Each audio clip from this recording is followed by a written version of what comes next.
اس نے سوالیہ جملے پر اپنی بات کو ادھورا چھوڑ کر ایک گہری سانس لی، پھر اضافہ کرتے ہوئے جذباتی لہجے میں بولا، ملک صاحب 3 سال پہلے جب ابا جی زندہ تھے تو ہمارے پاس کل 300 ایکڑ اعلیٰ درجے کی زرعی اراضی تھی۔ ابا جی کے اس دنیا سے اٹھتے ہی کسی بدخواہ کی ہمیں نظر لگ گئی۔ ابا جی کے چلن کے بعد ہی چھوٹے بھائی علی نواز نے ایک تنازع کھڑا کر دیا۔ وہ زمین اور جائیداد کی تقسیم کا مطالبہ شروع کرنے لگا۔ میں نے حتی الامکان اسے سمجھانے کی کوشش کی، لیکن وہ میری کوئی بات سننے کو تیار نہیں تھا۔ اس نے واضح الفاظ میں کہہ دیا تھا، وہ میرے ساتھ نہیں رہ سکتا۔ میری اولادوں سے بڑی حد تک ان کی ماں کا بھی دعویٰ ہے کہ چودھری علی نواز اپنی بیوی کے اشاروں پر ناچتا ہے۔ اس کے اندر نادرہ کی کسی بات کو ٹالنے یا انکار کرنے کی جرأت ہی نہیں تھی، اور یہ بٹوارے والا فتنہ نادرہ ہی کا جگایا ہوا ہے۔ میں اس موضوع پر وقت برباد کرنے کے بجائے آپ کو نمبردار 5ویں اور آخری اہم بات بتاتا ہوں۔ وہ ایک بار پھر موقف ہوا اور 3 گہری سانس لینے کے بعد اپنا بیان مکمل کرتے ہوئے بولا، ہماری 300 ایکڑ اراضی ہم دونوں بھائیوں میں 150 ایکڑ تقسیم ہو گئی۔ تو علی نواز اس ضد پر اتر آیا کہ حویلی کے بھی 2 حصے ہوں گے۔ میں اس آبائی حویلی کی تقسیم کے حق میں نہیں تھا۔ میں نے واضح الفاظ میں علی نواز سے کہہ دیا کہ یہ حویلی میں اپنے پاس ہی رکھوں گا، تم اس کے بدلے میں تھوڑی زمین اور لے لو۔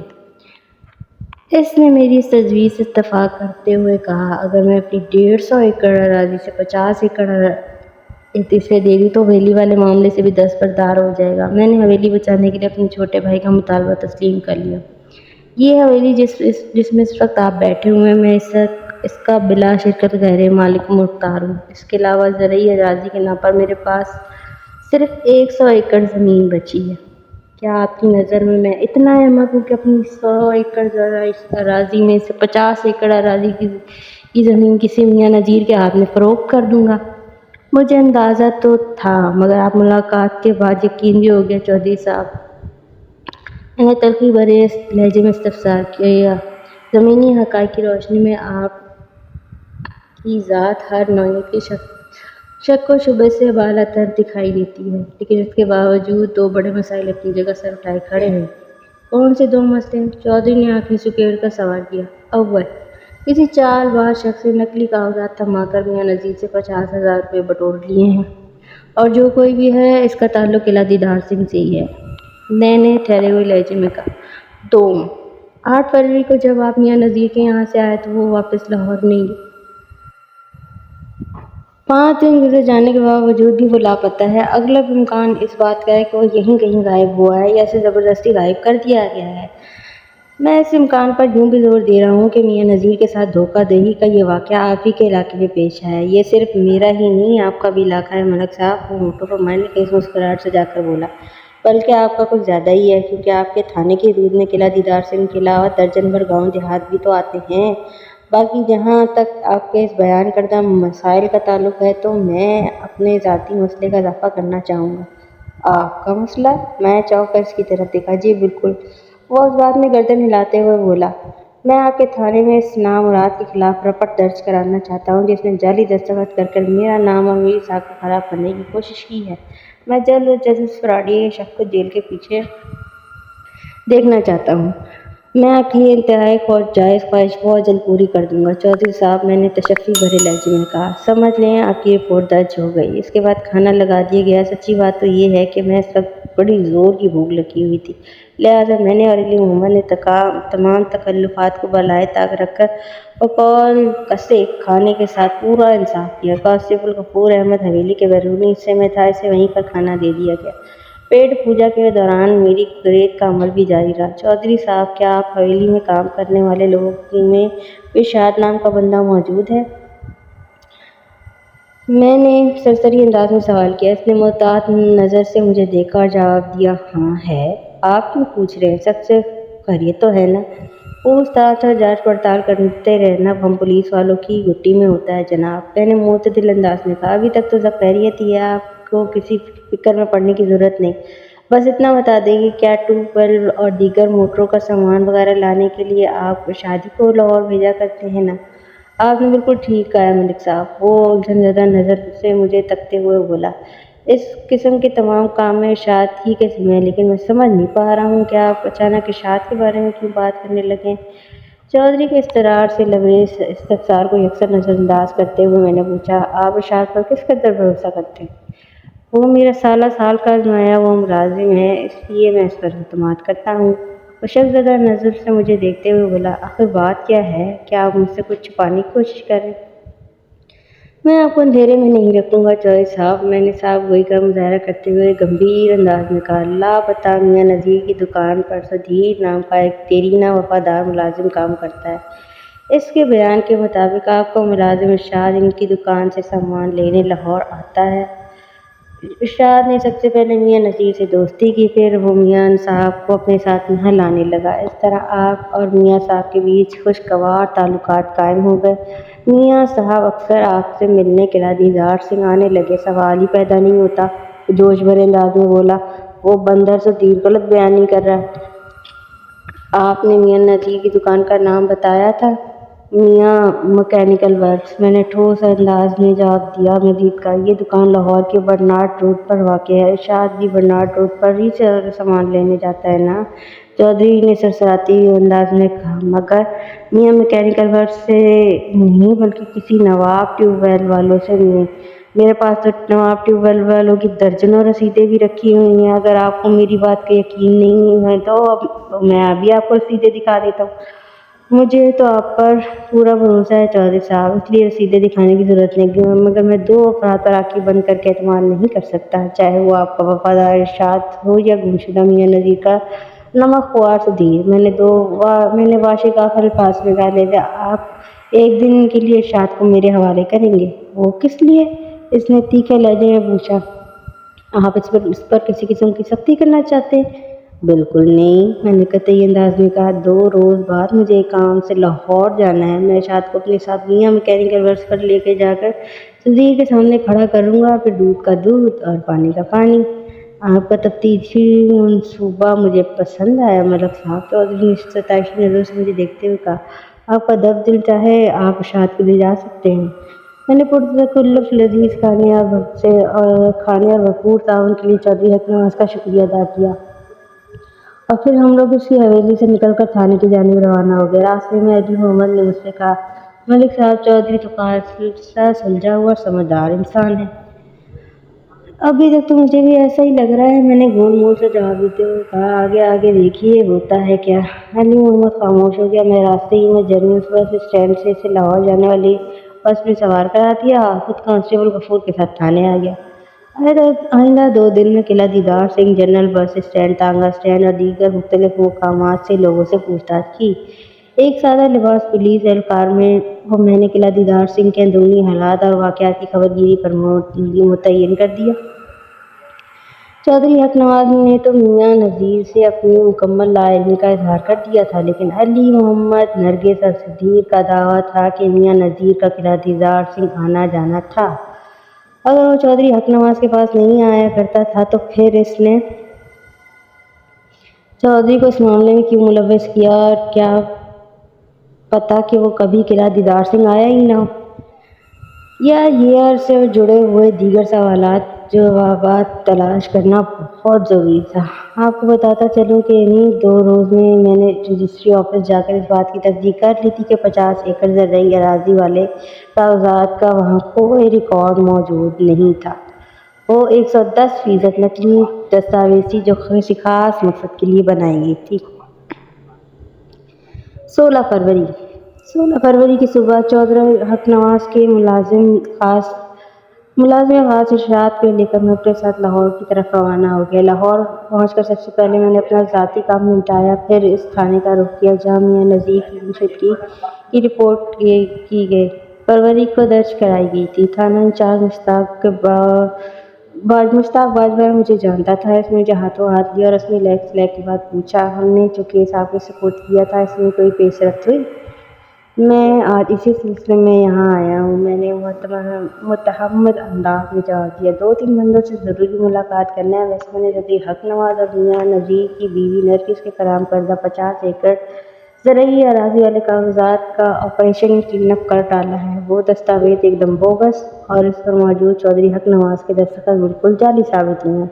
علاوہ ازیں رجسٹریشن آفس میں بھی اس مذکورہ زمین کی خرید و فروخت کا کوئی اتا پتہ ریکارڈ موجود نہیں ہے۔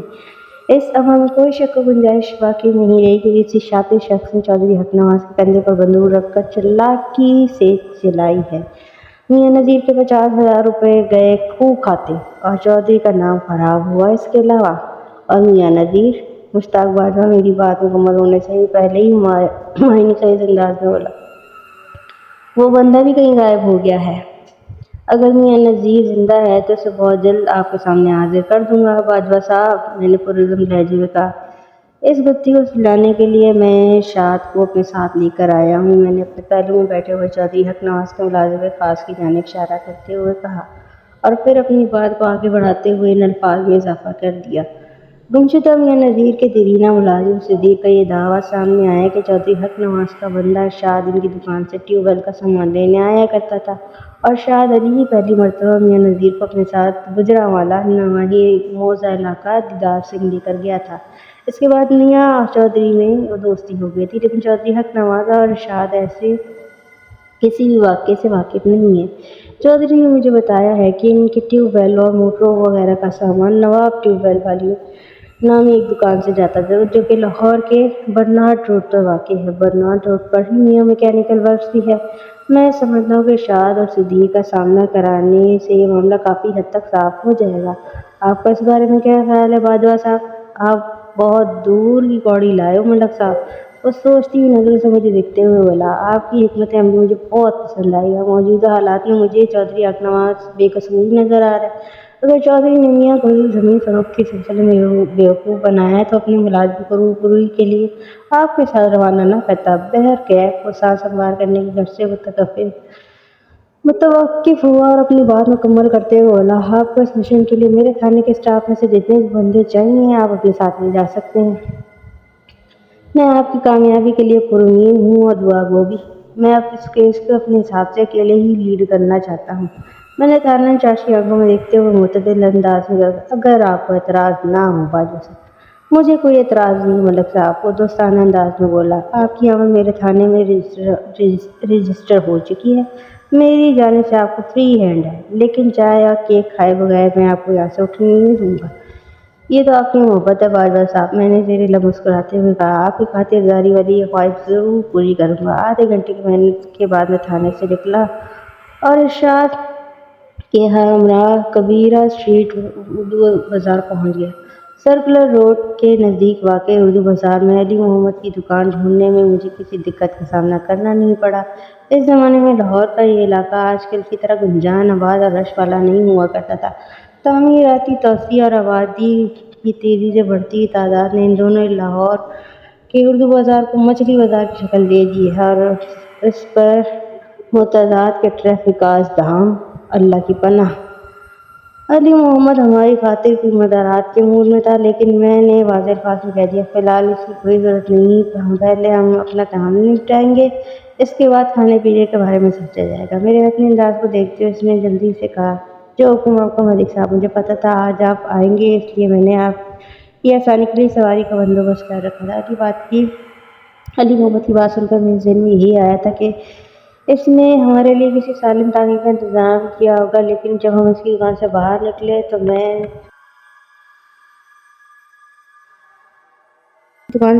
تو میں نے اسے ایک بلو فیٹ کی جانب بڑھتے ہوئے دیکھا۔ مجھے بہت حیرت ہوئی، اس زمانے میں موٹر کار کسی کے پاس ہی ہوا کرتی تھی۔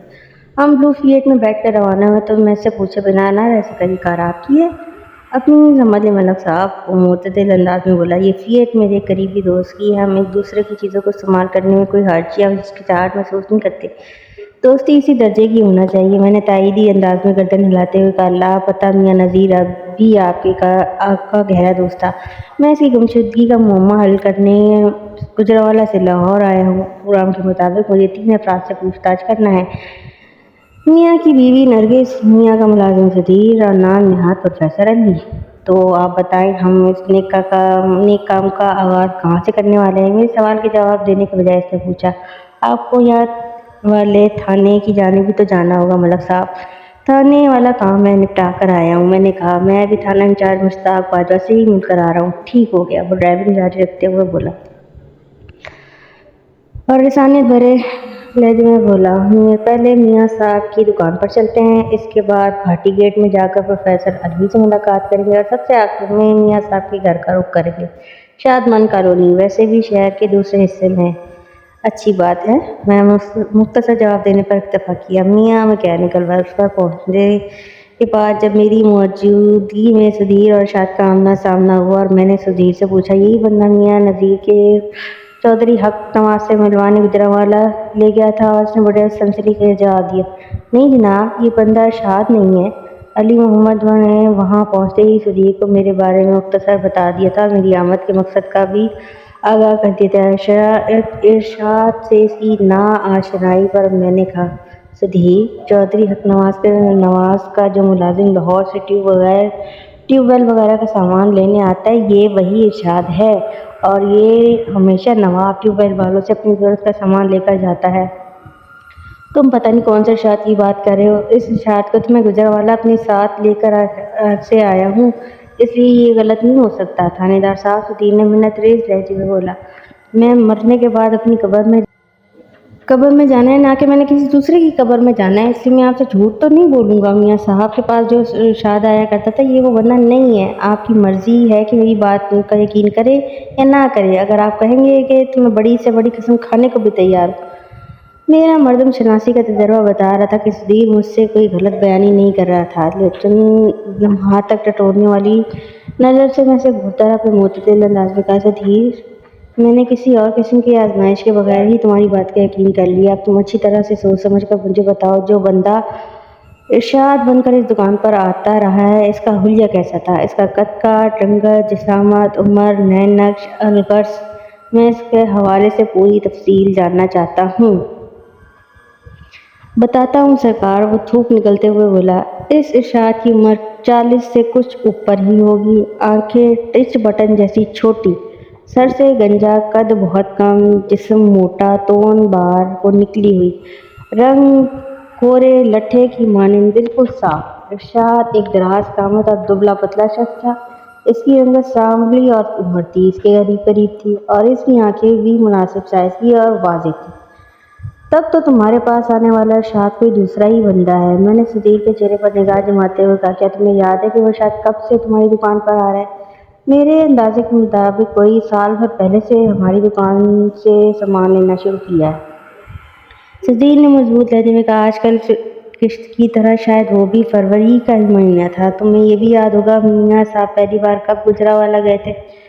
میں نے سوالات کے سلسلے کو آگے بڑھاتے کہا، اسی دوران میں نے اپنی ڈائری کھول لی تھی اور ارشاد سے حاصل ہونے والی معلومات کی اہم نکات ڈائری میں درج کرتا جا رہا تھا، خصوصاً سدھیر کے ارشاد کا حلیہ وغیرہ میں نے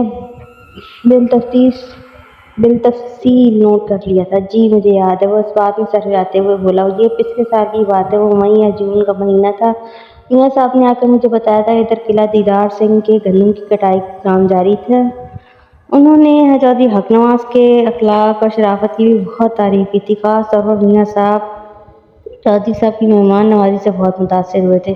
سدھیر، کیا تمہارا بھی گجرانوالہ جانا ہوا ہے؟ میں نے پوچھا۔ نہیں تھانے دار صاحب، نفی میں گردن جھٹکتے ہوئے بولا، لاہور سے باہر جانے کا اتفاق بہت کم ہوتا ہے، ہمارے زیادہ تر رشتے دار چونی اور کانا کاچھا میں ہیں، سال میں ایک آدھ بار ادھر کا چکر لگ جاتا ہے، اور ایک بار قصور بھی گیا ہوں۔ چونی اور کانا کاچھا، چھنگا منگا اور قصور ایک ہی روٹ پر ہے، اور قصور کے بعد انڈیا کا بارڈر ہے۔ ویسے بھی میاں صاحب نے مجھ سے وعدہ کیا تھا کہ جب وہ قلعہ دیدار سنگھ میں پھلوں کے باغات لگانا شروع کریں گے تو پھر مجھے بھی اپنے ساتھ لے کر وہاں جایا کریں گے۔ پھلوں کے باغات پر یاد آیا کہ میں نے ٹٹولنے والے انداز میں پوچھا، کیا تم مجھے بتا سکتے کہ میاں صاحب نے چودھری حق نواز سے وہ 50 ایکڑ زمین کب خریدی تھی؟ علی محمد نے مجھے زمین کی خریداری کے حوالے سے جو دستاویز دی تھی، اس کے مطابق مذکورہ زرعی اراضی اسی سال 20 جنوری کو خریدی گئی تھی۔ سدھیر نے میرے استفسار پر بتایا، جہاں تک مجھے یاد پڑتا ہے، پچھلے سال اکتوبر یا نومبر میں چودھری حق نواز اور میاں صاحب کے درمیان باغات لگانے کا موضوع پر بات چیت کا آغاز ہو گیا تھا۔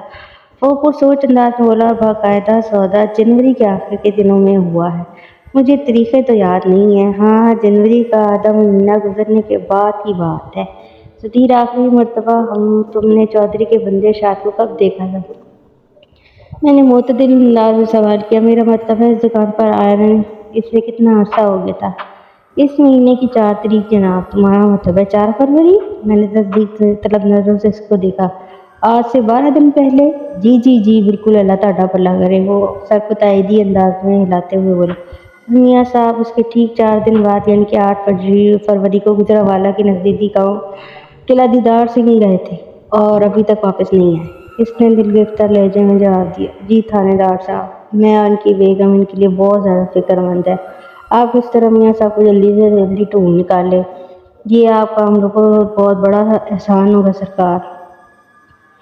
میں سدھیر کے خالص جذبات کو بخوبی سمجھ گیا، محسوس کر رہا تھا کہ اس کے ٹھہرے ہوئے لہجے میں کہاں میاں نذیر کو بازیاب کرانے کی خاطر ہی گجرانوالہ سے آیا ہوں، اور مجھے یقین ہے کہ میں بہت جلد میاں صاحب کا سراغ لگانے میں کامیاب ہو جاؤں گا۔ میں یہ ساری بھاگم دوڑ تم لوگوں پر احسان کرنے کے لیے نہیں بلکہ اپنا فرض نبھانے کی خاطر کر رہا ہوں۔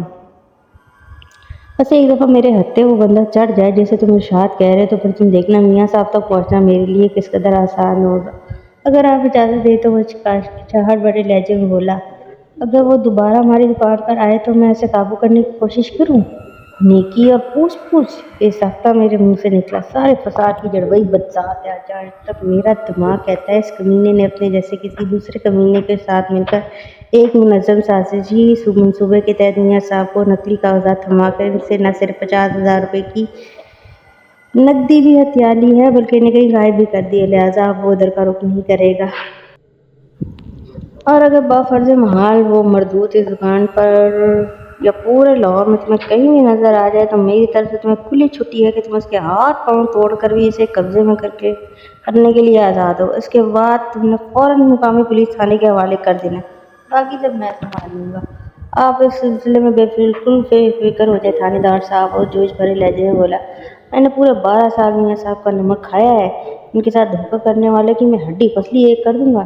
شاباش، تمہاری یہ ولولہ امیزی مجھے پسند ہے سدھیر۔ میں نے اسے توصیفی نظر سے دیکھا، اور ایک وفادار ملازم کو تمہارے جیسا ہی ہونا چاہیے۔ میں خود بھی اس رذیل کو ڈھونڈنے کی کوشش کر رہا ہوں، اگر وہ مجھے مل گیا تو اس کی شناخت کے لیے میں تمہیں گجرانوالہ بلاؤں گا۔ آؤ گے نا؟ آپ ایک بار بلائیں گے، میں 10 بار آؤں گا۔ وہ اپنے سینے پر ہاتھ رکھ کر بڑے عزم سے بولا۔ میاں صاحب، میرے کے لیے میری جان بھی حاضر ہے۔ میں نے سدھیر کو ضروری ہدایات دی اور پھر ہم وہاں سے واپس آ گئے۔ ہماری اگلی منزل تھی پروفیسر علوی کا آستانہ بمقام بھاٹی گیٹ۔ میں نے ایک بات خاص طور پر محسوس کی کہ جب سے ہمارے ارشاد کا سدھیر سے آمنا سامنا ہوا تھا، وہ چپ چاپ سا تھا، جیسے گمبھیر خیالوں میں ڈوبا ہوا ہو۔ میں نے اس کی خاموشی کا سبب جاننا ضروری سمجھا اور کہا، کیا بات ہے ارشاد، تم کہاں کھوئے ہوئے، کیا ہوا ہے؟ تمہیں بھوک لگ رہی ہے؟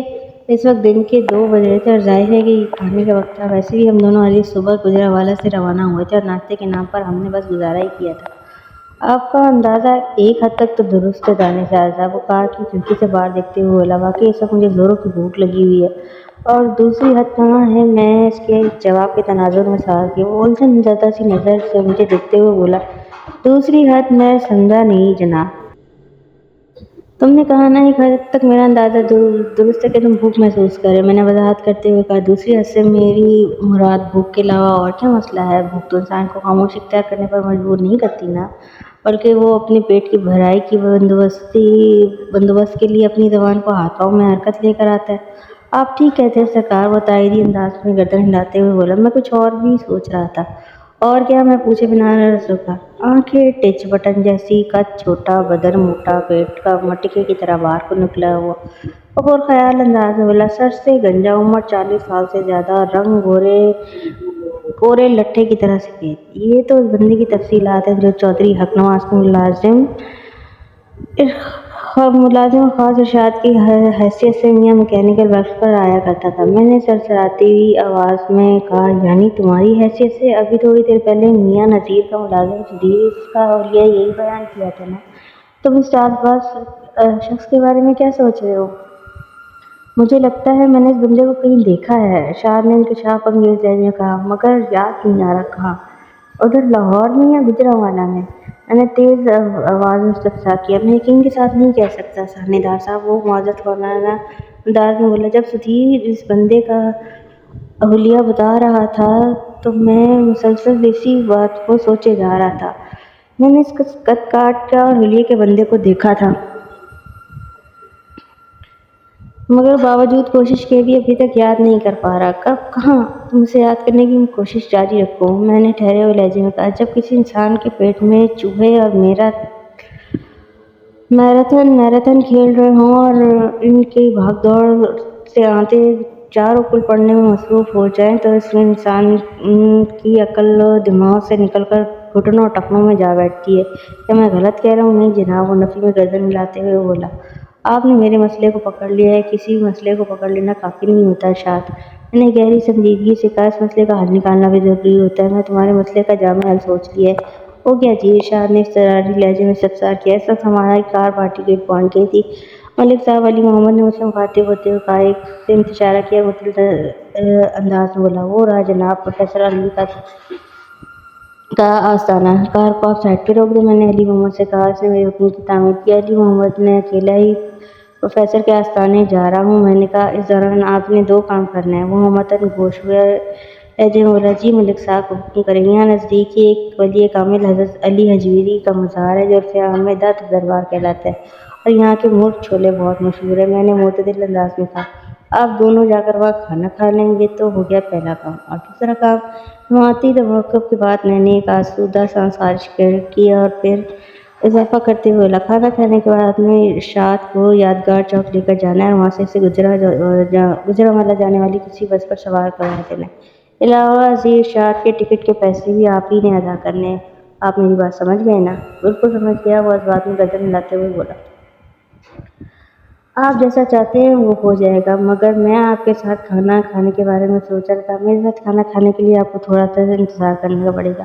میں نے کہا ٹھیک ہے، میں انتظار کر لوں گا۔ وہ فرمانبرداری سے بولا۔ تو پھر آپ جا کر کام نپٹانا شروع کریں جو میں نے آپ کو بتایا ہے، میں نے اپنے انداز میں کہا۔ اس دوران پروفیسر الوی سے ملاقات کر لیتا۔ ثانی طاہر صاحب، کیا آپ مجھ سے ناراض ہیں؟ ارشاد نے ہچکچاہٹ انداز میں بولا۔ نہیں تو؟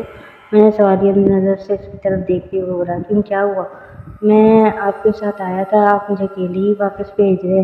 اس نے کہا۔ اس سے مجھے لگا کہ شاید آپ مجھ سے خفا ہو گئے۔ ایسی کوئی بات نہیں ارشاد، میں نے اس کی طرف تسلی کی خاطر کہا۔ میں تمہیں جلدی واپس بھیجنے کا میرا ایک خاص مقصد ہے۔ تمہارا ذہن اس وقت نقلی اشاعت میں الجھا ہوا ہے۔ تم اس بہروپی کے بارے میں سوچ رہے ہو کہ وہ تمہیں کب اور کہاں نظر آیا تھا۔ میں تمہارے اس نیک کام کو جلد از جلد کرنے کا موقع فراہم کر رہا ہوں، کیونکہ میں نے بھی بزرگوں سے سن رکھا ہے 3 کاموں کے دوران بھولی بسری چیزیں خود بخود یاد آنے لگتی ہیں۔ اول عبادت، دوم رفع حاجت، سوم سفر۔ تم لاہور سے گجرانوالہ تک کا سفر میں اس بہروپی کے بارے میں سوچو گے تو وہ تمہیں ضرور یاد آ جائے گا۔ تم کل کسی وقت تھانے آ کر مجھے بتانا کہ اس تجربے کا کیا نتیجہ نکلا۔ اس نے اس بات میں گردن ہلاتے ہوئے کہا۔ میں پوری کوشش کروں گا۔ بلو فیٹ سے نیچے اتر گیا۔ علی محمد نے کار آگے بڑھا دی۔ صدیق نے تو کے بعد ارشاد کی شخصیت کے حوالے سے جو کچھ بتایا تھا وہ اس کی تفتیشی معاملات میں بہت زیادہ اہمیت تھی، اور یہ اہمیت میری نگاہوں میں 1000 گنا بڑھ گئی جب اصلی ارشاد نے اپنے محسوسات کا مجھ سے اظہار کیا۔ اگر اسے ایسا لگ رہا تھا کہ صدیق کے بیان کردہ بندے کو اس نے کہیں لے رکھا ہے تو یقیناً بار بار کوشش کرنے سے اس کی یادداشت میں کوئی مفید اور مثبت انگڑائی لینے کو مل سکتی تھی۔ اگر مرد مذکور ایک بار میرے خطے چڑھ جاتا تو پھر اس کی زبان کھلوانے کے بعد کیس نے چٹکی بجانے ہی حل ہو جانا تھا۔ اس زمانے میں بھاٹی گیٹ نامی علاقے میں عوام کی تفریح کے 2 ہی مرکز ہوا کرتے تھے، نمبر 1 پاکستان ٹاکیز، نمبر 2 ملک تھیٹر۔ اس کے علاوہ تھوڑے فاصلے پر مگر ادھر کا رخ مخصوص مزاج اور گماش کے افراد ہی کیا کرتے تھے۔ ایک عام پبلک رجحان پاکستان ٹاکیز اور ملک تھیٹر ہی کا تھا، اور ان کی نظریں پروفیسر الوی کا آستانہ ملک تھیٹر کی بغل میں واقع تھا۔ جب وہاں پہنچا، پروفیسر اپنے آستانے میں اکیلا ہی بیٹھا ہوا تھا۔ میں چونکہ عوامی لباس میں تھا اس لیے وہ مجھے کوئی سائل ہی سمجھا تھا۔ اس کے سامنے جا کر بیٹھا تو میری آنکھوں میں دیکھتے ہوئے بولا۔ ہاں تو بتاؤ، تمہیں کون سی پریشانی یہاں کھینچ لائی ہے؟ پروفیسر الوی کا وہ آستانہ روایتی آستانوں کی مانند فرشی نشست کا حامل نہیں تھا، بلکہ اس نے ایک آفس کی طرح میز، کرسی وغیرہ سیٹ پر رکھ کر رکھی تھی۔ ایک کرسی پر وہ خود براجمان تھا، دو کرسیوں پر سائرین کے لیے میز کی دوسری جانب رکھی ہوئی تھی، جن میں سے ایک پر اس وقت وہ پروفیسر کے روبرو بیٹھا ہوا تھا۔ مجھ سے سوال کرنے کے بعد اس نے حساب کتاب کی غرض سے کاغذ قلم سنبھال لیا تھا۔ میرا ایک دوست اچانک گم ہو گیا ہے، میں نے اس کی استفسار کے جواب میں کہا۔ بس یہی پریشانی ہے میری، میں چاہتا ہوں آپ میرے دوست کا اتا پتہ لگائیں۔ تمہارا دوست کب سے لاپتہ ہے؟ میں نے کاغذ پر قلم چلاتے ہوئے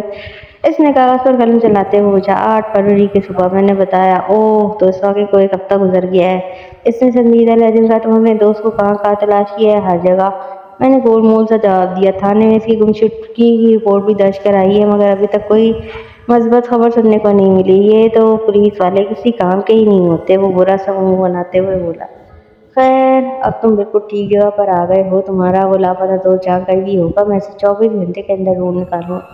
اچھا، آپ تو پولیس ڈپارٹمنٹ جوائن کر لینا چاہیے پروفیسر صاحب، آپ کا علم کی بدولت اور ان کے بہت سارے پیچیدہ کیسز چٹکی بجاتے ہی حل ہو سکتے ہیں۔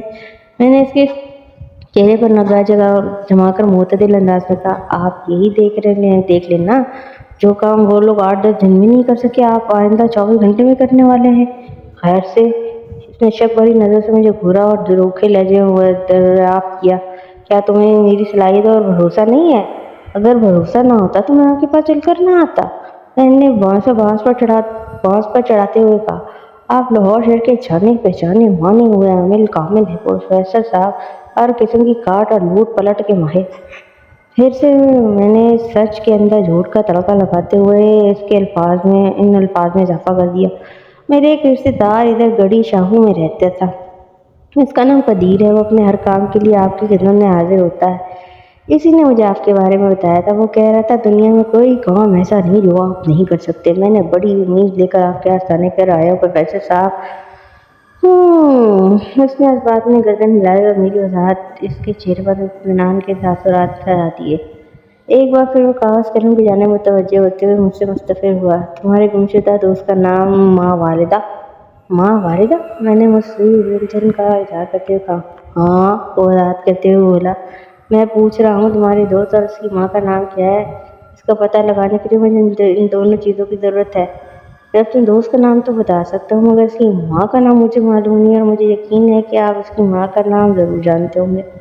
میرے آخری جملے پر پروفیسر ہلکی چونکا۔ اس نے کڑے لہجے میں استفسار کیا۔ تمہیں ایسا کیوں یقین ہے مجھے اس بندے کی ماں کا نام معلوم ہوگا؟ اس لیے کہ میں نے سرسراتی آواز میں جواب دیا۔ میرا وہ دوست آپ کا گہرا عقیدت مند ہے، وہ اپنی زندگی کے ہر معاملے کے لیے آپ سے مشورہ کرنے کے لیے آپ کے پاس آیا کرتا تھا۔ کہا کون؟ وہ گڑبڑاتے ہوئے لہجے میں مستفسر ہوا۔ تم کس کی بات کر رہے ہو؟ میاں نذیر کی، میں نے انکشاف انگیز لہجے میں بتایا۔ میاں مکینیکل ورکس برنارڈ روڈ والا میاں صاحب۔ اوہ، تو تم میاں صاحب کے دوست ہو؟ وہ گہری سانس خارج کرتے ہوئے بولا۔ میں ہر اس شخص کا دوست اور مددگار اور خیرخواہ ہوں جو کسی بھی قسم میں گھرا ہوا ہوتا ہے، میں نے سرسراتے ہوئے لہجے میں کہا۔ میرا نام صفدر حیات ہے، ملک صفدر حیات۔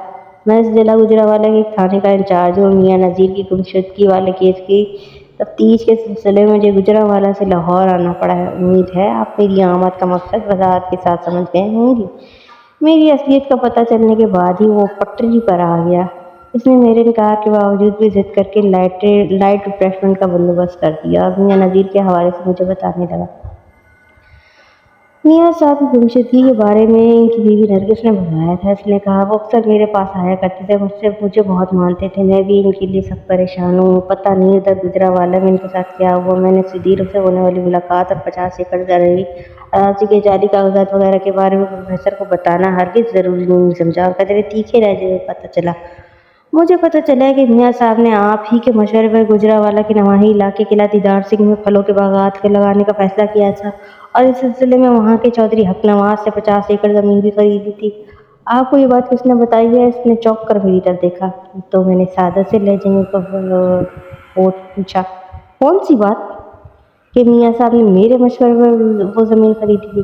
کسی نے بھی بتایا ہو؟ کیا فرق پڑتا ہے؟ فرق پڑتا ہے جناب، وہ ٹھہرے ہوئے لہجے میں بولا۔ اس سے چیزوں کے معنی بدل جاتے ہیں۔ حقیقت یہ ہے کہ آپ اپنی زبان میں یہ بیان کریے پروفیسر صاحب، میں نے اس کی آنکھوں میں جھانکتے ہوئے کہا۔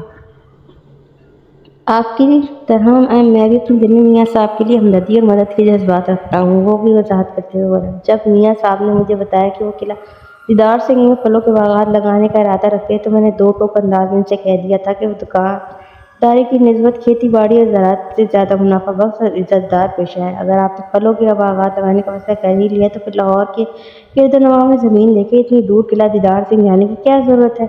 میری اس بات کے جواب میں انہوں نے کہا، چودھری حق نواز سے میری دوستی ہو گئی ہے اور میں نے باغات کے لیے زمین بھی پسند کر لی ہے، آپ بس اتنا بتا دیں کہ یہ کام میرے لیے فائدہ مند ہوگا یا نہیں۔ میں نے کہا اگر آپ نے اپنی لت سے جان نہیں چھڑائی تو باغات کہیں بھی لگا لیں گے، فائدہ کم اور نقصان کے امکانات زیادہ ہیں۔ میری زبان سے کڑوا سا سن کر وہ بچی بچی ہوئے اور پھر موضوع بدل کر دوسری باتیں کرنے لگے تھے۔ آپ نے ابھی میاں صاحب کی کسی علت کا ذکر کیا ہے، اس بات کو ذرا مکمل ہونے پر کہا۔ میں نے کس بارے میں جاننا چاہوں گا؟ میاں صاحب جوا کھیلنے کے شوقین تھے، پروفیسر علی نے انکشاف آمیز لہجے میں بتایا۔ وہ باتوں ہی باتوں میں ذکر کر چکے تھے کہ چودھری حق نواز کے ڈیرے پر بڑے پیمانے کا جوا بھی ہوتا ہے اور انہوں نے 50 ایکڑ زمین کی جو قیمت ادا کرنی ہے اس میں سے زیادہ رقم انہوں نے چودھری کے ڈیرے پر ہی جیتی تھی۔ میاں صاحب کی بات سن کر میرے ذہن میں خطرے کی گھنٹیاں بجنے لگی اور میں نے کوئی حساب لگائے بغیر یہی جان لیا تھا کہ چودھری حق نواز کوئی پرانا تجربہ کار کھلاڑی ہے۔ اس نے میاں صاحب کو شکار کرنے کے لیے سارا کھیل رچایا اور دیکھ لیں میں نے کچھ غلط اندازہ نہیں لگایا تھا، میاں صاحب اور وہ 50 ایکڑ زمین سب کچھ لے کر غائب ہو چکا ہے۔ جب آپ کی چھٹی، ساتویں، آٹھویں حص نے آپ کو بتا دیا تھا کہ قلعہ دیدار سنگھ میں میاں نذیر کے خلاف کوئی گھناؤنی سازش بنی جا رہی ہے تو آپ نے اپنے عقیدت مند دوست کو اس خطرے کی گھنٹی سے آگاہ کیوں نہیں کیا؟ میں نے طنزیہ لہجے میں کہا، اس موقع پر میاں صاحب کو سمجھانا آپ کا فرض بنتا تھا نا۔ آپ ٹھیک کہہ رہے ہیں تھانے دار صاحب، وہ شاکی نظر سے مجھے دیکھتے ہوئے بولا۔ میں نے اپنا فرض ادا کرنے کی ہر ممکن کوشش کی تھی، مگر یہ بات آپ بھی جانتے ہیں کہ جوا، شراب ایسی عادتیں خبیثہ ہیں کہ ان میں مبتلا ہو کر کسی خیر خواہ کی نصیحت پر کان نہیں دھرتا۔ جب میں نے زیادہ سمجھانے کی کوشش کی تو میاں صاحب نے میرے پاس آنا ہی چھوڑ دیا تھا اور پھر ایک روز ان کی بیوی کی زبانی مجھے پتہ چلا کہ وہ پراسرار طور پر کہیں غائب ہو گئے۔ مقصود موفل اور احسان اللہ بھی میاں محمود کے لیے بہت فکر مند ہے۔ یہ مقصود موفل اور احسان اللہ کون ہے؟ میں پوچھے بنا نہ رہ سکا۔ میاں صاحب کے پرانے جواری ساتھی پروفیسر علی نے ڈرامائی انداز میں پوچھا۔ مقصود موفل لکشمی چوک میں رہتا ہے، احسان اللہ کی رہائش لوہاری گیٹ کی طرف ہے۔ یہ سب لوگ ہفتے میں ایک بار مل بیٹھ کر جوا کھیلتے ہیں۔ مقصود اور احسان نے بھی میاں صاحب کو سمجھانے کی بہت کوشش کی تھی لیکن کوئی مثبت نتیجہ برآمد نہ ہوا۔ لگ بھگ پچھلے 6 ماہ میں انہوں نے مقصود اور احسان کے ساتھ ایک بازی بھی نہیں کھیلی تھی۔ انہیں جیسے وقت ہی ملتا وہ سیدھے چودھری حق نواز کے پاس قلعہ دیدار سنگھ پہنچ جاتے۔ آخری بار جب وہ گئے تھے تو پھر واپس ہی نہ آئے۔ آپ کے تعاون کا بہت بہت شکریہ پروفیسر صاحب، میں نے اٹھتے ہوئے کہا۔ اگر ضرورت محسوس ہوئی تو میں دوبارہ آپ کے پاس آؤں گا۔ میری خواہش ہے کہ آپ جلد از جلد میاں صاحب کا سراغ لگانے میں کامیاب ہو جائیں۔ وہ بھی میری طرف سلیدنے کھڑا ہو گیا۔ میں آپ کی خواہش کو ضرور پورا کروں گا۔ میں نے پروفیسر سے مصافحہ کرتے ہوئے اس کے آستانے سے باہر نکل گیا۔ بلو فیئٹ میری منتظر تھی۔ میں نے پیسنجر سیٹ پر بیٹھنے کے لیے علی محمد سے پوچھا، کیا آپ نے ارشاد کو روانہ کر دیا؟ جی ملک صاحب، وہ گاڑی کو آگے بڑھاتے ہوئے بولا۔ بس پر سوار کرنے سے پہلے میں نے اسے خاصا ٹائٹ کھانا بھی کھلا دیا تھا اور اب ہماری باری ہے۔ کیسی باری؟ میں نے بے ساختہ پوچھا۔ کھانے کی باری جناب، وہ معتدل انداز میں بولا۔ 3 سے اوپر کا ٹائم ہو گیا، بہت زور کی بھوک لگ رہی ہے۔ پہلے میاں نذیر کی بیوی نرگس سے بات نہ کر لیں؟ اس کے بعد اطمینان سے کہیں بیٹھ کر پیٹ پوجا کریں گے۔ میں نے کہا، آج مجھے گجرانوالہ واپس بھی جانا ہے اور مغرب کے بعد کوئی بس یا ویگن تو ملے گی نہیں۔ کھانا تو کسی بھی وقت کھایا جا سکتا ہے مگر نرگس سے ملاقات زیادہ ضروری ہے۔ میں نے 50 ایکڑ زمین کے بوگس کاغذات بھی اس کے حوالے کرنا ہے۔ آپ کے یہ سارے کام اپنے وقت پر ہو جائیں گے ملک صاحب، وہ پر اعتماد لہجے میں بولا۔ بھاٹی گیٹ سے اردو بازار زیادہ دور نہیں ہے، میں آپ کو اپنی دکان پر لے کر جا رہا ہوں، وہیں بیٹھ کر تسلی سے کھانا کھائیں گے، اس کے بعد شادمان کالونی کا رخ کریں گے۔ یہ میرا آپ سے وعدہ ہے۔ اگر آپ کو واپسی کے لیے کوئی سواری نہ ملی تو میں اسی کار میں آپ کو گجرانوالہ چھوڑ کر آؤں گا۔ علی محمد کی اس پرخلوص پیشکش کو میں ٹھکرا نہ سکا اور اپنے شرط میزبانی بخشنے کے لیے اسی دکان کی طرف جانے کے لیے آمادہ ہو گیا۔ دوران سفر اس نے مجھ سے کہا، پروفیسر